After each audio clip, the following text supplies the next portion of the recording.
حضرت صلی اللہ علیہ وآلہ وسلم پر وحی کا ابتدائی دور اچھے سچے پاکیزہ خوابوں سے شروع ہوا۔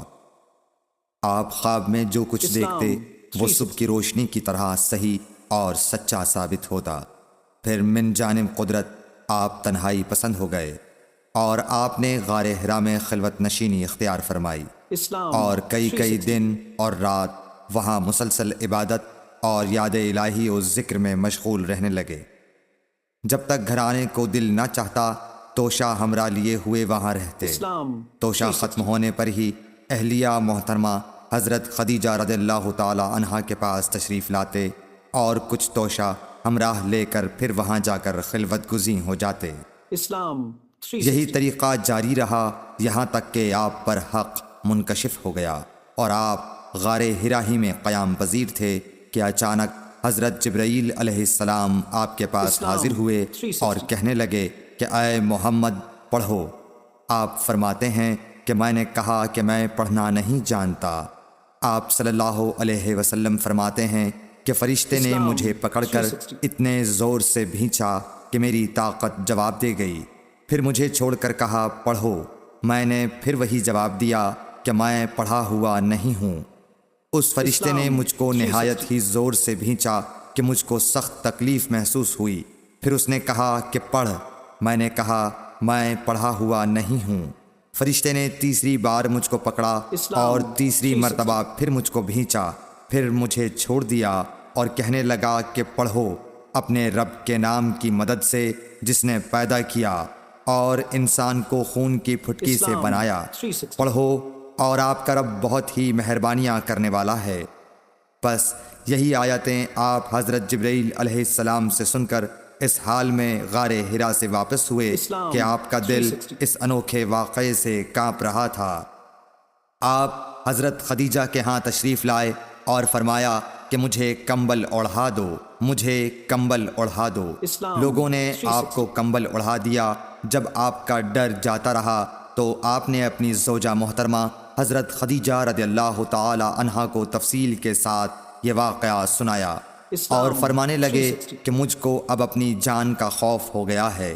آپ کی اہلیہ محترمہ حضرت خدیجہ رضی اللہ تعالی عنہا نے آپ کی ڈھارس بندھائی اور کہا کہ آپ کا خیال صحیح نہیں ہے۔ اللہ کی قسم آپ کو اللہ کبھی رسوا نہیں کرے گا۔ آپ تو اخلاق فاضلہ کے مالک ہیں۔ آپ تو کنبہ پرور ہیں، بے کسوں کا بوجھ اپنے سر پر رکھتے ہیں، مفلسوں کے لیے آپ کماتے ہیں، مہمان نوازی میں آپ بے مثال ہیں، وقت میں آپ امر حق کا ساتھ دیتے ہیں۔ ایسے اوصاف حسنہ والا انسان یوں بے وقت ذلت و خواری کی موت نہیں پا سکتا۔ پھر مزید تسلی کے لیے حضرت خدیجہ رضی اللہ تعالی عنہا آپ کو ورقہ بن نوفل کے پاس لے گئیں جو ان کے چچا زاد بھائی تھے اور زمانہ جاہلیت میں نصرانی مذہب اختیار کر چکے تھے اور عبرانی زبان کے کاتب تھے۔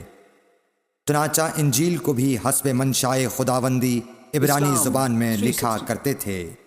انجیل سریانی زبان میں نازل ہوئی تھی، پھر اس کا ترجمہ عبرانی زبان میں ہوا۔ ورقہ اسی کو لکھتے تھے۔ وہ بہت بوڑھے ہو گئے تھے، یہاں تک کہ ان کی بینائی بھی رخصت ہو چکی تھی۔ حضرت خدیجہ رضی اللہ تعالی عنہا نے ان کے سامنے آپ کے حالات بیان کیے اور کہا کہ اے چچا زاد بھائی، اپنے بھتیجے محمد صلی اللہ علیہ وسلم کی زبانی ذرا ان کی کیفیت سن لیجئے۔ وہ بولے کہ بھتیجے آپ نے جو کچھ دیکھا ہے اس کی تفصیل سناؤ۔ چنانچہ آپ صلی اللہ علیہ وآلہ وسلم نے از اول تا آخر پورا واقعہ سنایا، جسے سن کر ورقہ بے اختیار ہو کر بول اٹھے کہ یہ تو وہی ناموس معزز رازدان فرشتہ ہے جسے اللہ نے حضرت موسیٰ علیہ السلام پر وحی دے کر بھیجا تھا۔ کاش میں آپ کے اس عہد نبوت کے شروع ہونے پر جوان عمر ہوتا، کاش میں اس وقت تک زندہ رہتا جبکہ آپ کی قوم آپ کو اس شہر سے نکال دے گی۔ رسول کریم صلی اللہ علیہ وآلہ وسلم نے یہ سن کر تعجب سے پوچھا کہ کیا وہ لوگ مجھ کو نکال دیں گے، حالانکہ میں تو ان میں صادق و امین و مقبول ہوں۔ ورقہ بولا ہاں یہ سب کچھ سچ ہے، مگر جو شخص بھی آپ کی طرح امر حق لے کر آیا لوگ اس کے دشمن ہی ہو گئے ہیں۔ اگر مجھے آپ کی نبوت کا وہ زمانہ مل جائے تو میں آپ کی پوری مدد کروں گا، مگر ورقہ کچھ دنوں کے بعد انتقال کر گئے، پھر کچھ عرصے تک وحی کی آمد موقوف رہی۔